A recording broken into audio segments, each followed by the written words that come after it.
በአሁን የዲጂታልና የቴክኖሎጂ ዘመን የሰው ልጅ ታሪክ አይቶት በማያውቀው መልኩ ወሲባዊ ማነቃቂያዎች በተለይም የወሲብ ፊልሞች ወይም ፖርኖግራፊ በየእጃችን ባሉ ስልኮች አማካኝነት በቀላሉ የሚገኙ ሆነዋል።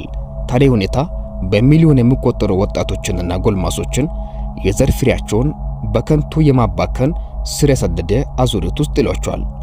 ብዙዎችን ድርጊት እንደ ቀላል የሰውነት ፈሳሽ መለቀቅና የጥቂት ሰከንዶች ጊዜያዊ እርካታ አድርጎ ቢመለከቱትም ከጀርባው ግን የወንድነትን ተፈጥሯዊ ኃይልና ወሳኝ ባዮሎጂያዊ ንጥረ ነገሮችን ሙሉ በሙሉ የሚያመናመን ስውር ወጥመድ ነው።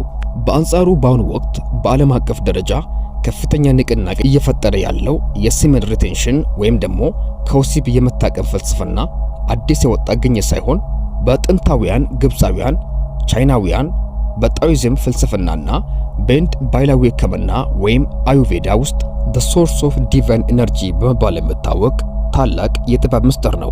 ሲመን ሪቴንሽን ማለት የወንድ የዘር ፍሬን ያለ ምክንያት ከመርጨትና ከመበተን በመቆጠብ ያንን የተፈጥሮን ኃይል ወደ ላቀ የአእምሮ ምርታማነት፣ ለአካላዊ ጥንካሬና ለውስጣዊ መንፈሳዊ እድገት መለወጥ ሳይንሳዊ ሂደት ወይም ሴክሹዋል ትራንስሙቴሽን ነው።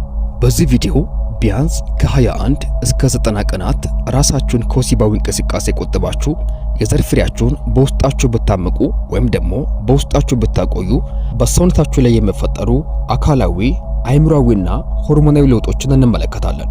ወደ ሀሳቡ ከመሄዳችን በፊት ይህ ቪዲዮ ብዙ ሰዎችን ማስተማር እንዲችል ቪዲዮን ላይክ፣ ሼር እና ሰብስክራይብ ማድረግ እንዳይረሳ። ወደ ሀሳቡ እንሄዳለን። አንደኛ፣ ሰውነታችን የዘር ፍሬያችንን ለሰውነት ጥገና ይጠቀምበታል። የሲመን ሪቴንሽን ታላቅ ኃይል ለመረዳት በመጀመሪያ የወንድ የዘር ፍሬ ወይም ሲመን ምንድነው የሚለውን ባዮሎጂያዊ ምስጢር በሚገባ ማወቅ ያስፈልጋል።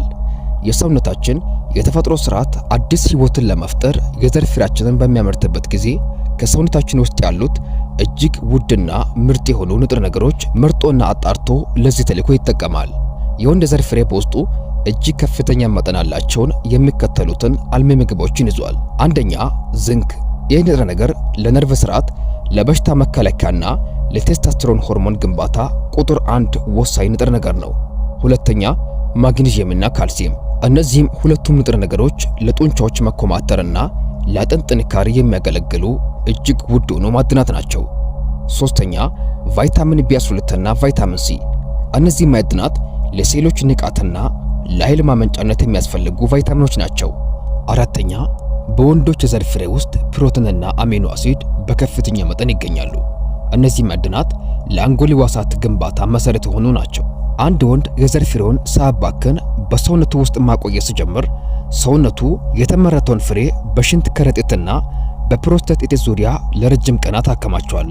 ፍሬውም ሳይወጣ ከ2 እስከ 3 ሳምንታት ሲቆይ ሰውነታችን ይህንን ውድ ፈሳሽ መልሶ ወደ ደም ስርዓት ውስጥ የማምጠት አስደናቂ ባዮሎጂያዊ ሂደትን ይጀምራል።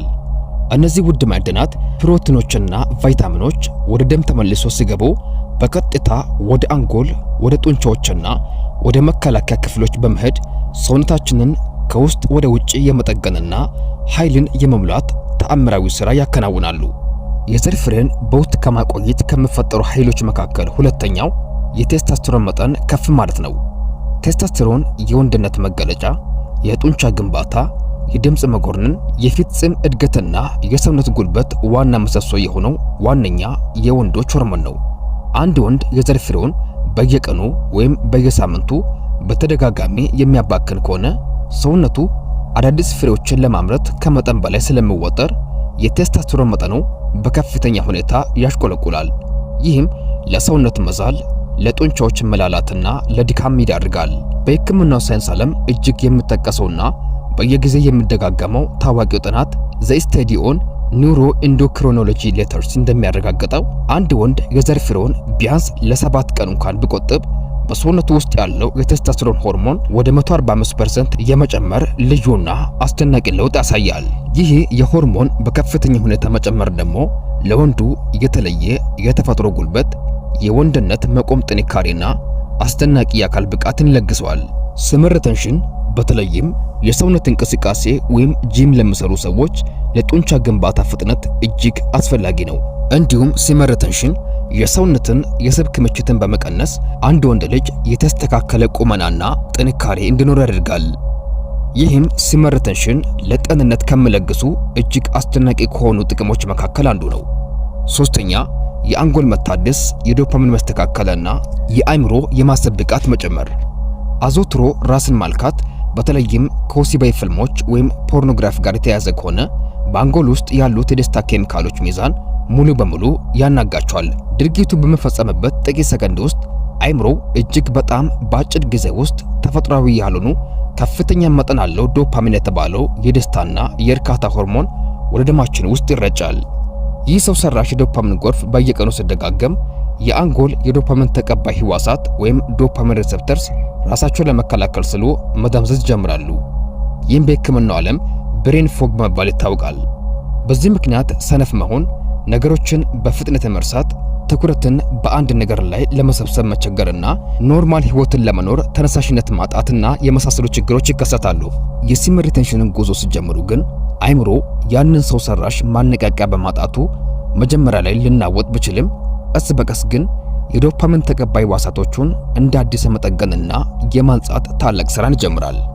ከተወሰኑ ሳምንታት በኋላ የአንጎላችሁ መደንዘዝ ሙሉ በሙሉ ተወግዶ የተለያየ የንቃትና የማስተዋል ስሜትን መስማት ትጀምራላችሁ። የትኩረት አቅማችሁን ከመቼውም ጊዜ በላይ ይጨምራል። አዳዲስ ነገሮችን የመማር የፈጠራ ስራዎችን የማመንጨትና ረጅም ሰዓታት የመስራት ብቃታችሁ በእጥፍ ያድጋል። አራተኛ የወሲባዊ ኃይል ሽግግር ወይም ደግሞ ሴክሹዋል ትራንስሙቴሽን።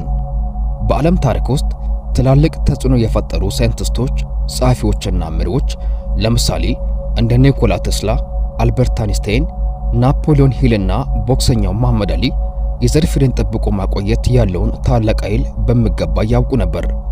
ናፖሊዮን ሂል ቲንክ ኤንድ ግሮው ሪች በሚለው ታዋቂ መጽሐፉ ላይ የዘር ፍሬን በውስጥ ስለማቆየት ኃይል በሰፊው አብራርቷል። ወሲባዊ ስሜት በሰው ልጅ ውስጥ ካሉ ስሜቶች ሁሉ እጅግ ኃይለኛውና የመፍጠር አቅም ያለው ጉልበት ነው። ይህንን ኃይል በየቀኑ በጥቃቅን ስሜቶች ላይ ማዋል በውስጣቸው የታመቁን ኃይል ዝም ብሎ እንደማባከን ነው። አንድ ወንድ የዘር ፍሬውን ማቆየት ሲጀምር በውስጡ እጅግ ከፍተኛ የሆነ ፍንዳታ መሳይ ጉልበት ወይም ደግሞ ራው ኤነርጂ ይፈጠራል። ይህንን ጉልበት ወሲባዊ ወደ ሆኑ ምስሎች ከመውሰድ ይልቅ ወደ ስራ፣ ወደ ቢዝነስ፣ ወደ ትምህርት ወይም ደግሞ ወደ ስፖርታዊ እንቅስቃሴ መመለስ ያ ሰው በስራው ላይ ተወዳዳሪ የሌለው እጅግ ስኬታማ፣ ደፋርና የማይበገር የመሆን ተፈጥሯዊ ኃይልን ያገኛል። የወሲብ መታቀብ ኃይል ሰውን ከተራ ተጠቃሚነት ወደ ትልቅ ስራ ፈጣሪነት የሚቀይር ምስጢራዊ ኃይል ነው። አምስተኛ የዘር ፍሬን በውስጥ ማቆየት በራስ መተማመን ስሜትን በእጅጉ ይጨምራል።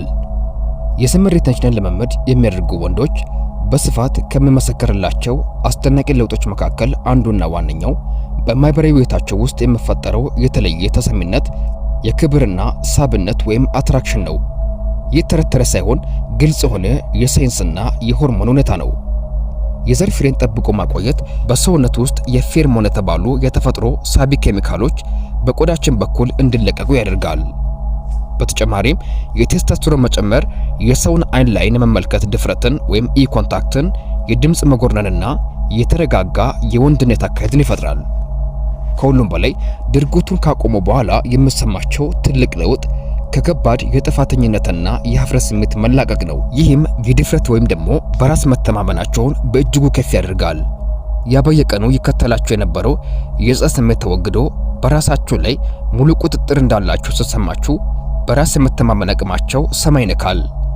ይህም በራስ የመተማመን መንፈስ ሰዎችን ወደ እነርሱ የመሳብ በማህበራዊ መድረኮች ላይ የመከበርና ፍርሃትን ሙሉ በሙሉ የማጥፋት ታላቅ ማግኔቲክ ኃይልን ያገኛሉ። ይህም የዘር ፍሬን በውስጥ ማቆየት ወይም ስመር ሪቴንሽንን መለማመድ በጤናችን ወይም ደግሞ በሳይኮሎጂ ላይ ከሚፈጥሩ እጅግ አስደናቂ ለውጦች መካከል አንዱና ዋነኛው ያደርጋል። ስድስተኛ የቆዳ ወጣትነት፣ የፀጉር ጥንካሬና የበሽታ መከላከል አቅምን ይጨምራል። ቀደም ሲል እንደጠቀስነው የወንድ የዘር ፍሬ የሰውነታችን ምርጥ ማዕድናት ክምችት ነው። ይህንን ፈሳሽ በቋምነት ማቆየት መጀመር ሰውነታችን እነዚያን ውድ ነገሮችን በተለይም ዝንክና ፕሮቲንን ለገዛ አካላችን ውጫዊ ውበትና ውስጣዊ ጥንካሬ ማዋል እንዲጀምር ያደርጋል። ይህም አንደኛ የቆዳ ጥራትን ይጨምራል። ዝንክና ኮላጅን በሰውነታችን ውስጥ ስለሚቆጠቡ ፊታችን ላይ የሚወጡ የብጉር ጠባሳዎች ይፈወሳሉ። የፊት ቆዳችን ጥራቱንና ተፈጥሯዊ ወዙን ያገኛል። እንዲሁም ያለ ዕድሜ የፊት መጨማደድ እንዲወገድ ያደርጋል። ሁለተኛ፣ ሲመር ሪቴንሽን የፀጉር ጥንካሬን ይጨምራል። የዘር ፍሬ መቆጠብ የፀጉር ስሮች ጥንካሬ እንዲኖራቸው በማድረግ የፀጉር መሳሳትንና መርገፍን በከፍተኛ ሁኔታ ይከላከላል። ሶስተኛ፣ የሰውነታችን በሽታን የመከላከል አቅም ወይም ደግሞ ኢሙን ሲስተም ከፍ ይላል። በዘር ፍሬ ወይም ሲመን ውስጥ የሚገኘው የዝንክና የቪታሚኖች ክምችት በሰውነታችን ውስጥ በሽታን የሚዋጉትን ነጭ ደም ሴሎቻችንን ምርት ስለሚያሳድግ ሰውነታችን ከተለያዩ ተላላፊ በሽታዎችና ከጉንፋን ወረርሽኝ ሙሉ በሙሉ ራሱን እንዲጠብቅ ያደርጋል። እስካሁን የጠቀስናቸው እነዚህ ሁሉ ለውጦች አንድ ወንድ ልጅ የዘር ፍሬውን በውስጡ ሲያቆይ ወይም ደግሞ ሲመር ሪቴንሽንን የሚባለው ልምምድ ሲጀምር በሰውነቱ፣ በአካሉ፣ በአእምሮውና በስነ ልቦናው ላይ የሚፈጠሩ እጅግ አስደናቂ የሆኑ ለውጦች ናቸው። ከወሲብና ከሴት ጋር መታቀብ ወይም ሲመር ሪቴንሽን ማለት ወንድነትን ከተራ የደስታ ምርኮኝነት ነፃ አውጥቶ ወደ እውነተኛ የህይወት ኃይል፣ ስኬትና ሙሉ ጤና የሚመለስ ታላቅ የተፈጥሮ ስጦታ ነው። የዘር ፍሬያችሁን በከንቱ ማፍሰስ ማቆም ለአካላችሁ ውበት፣ ለአእምሯችሁ ንቃትና ለወደፊት የትዳር ህይወታችሁ የሚሰጥ በረከት እጅግ የላቀ ነው። ታዲያ እንዴት አድርገን ከወሲብ በመታቀብ ልማድን መገንባት እንችላለን? ይህንን በቀጣይ ቪዲዮ እንመለከታለን። ለዛሬ ግን እዚሁ ጋር እናበቃለን። ክቡራን ተመልካቾቻችን በዛሬ ቪዲዮ ላይ ሐሳብ አስተያየት ካላችሁ በኮመንት ሳጥን ላይ አስቀምጡልኝ። በተረፈ ሌላ ጊዜ በሌላ ቪዲዮ እስክንገናኝ ሰላማችሁ ይብዛልኝ።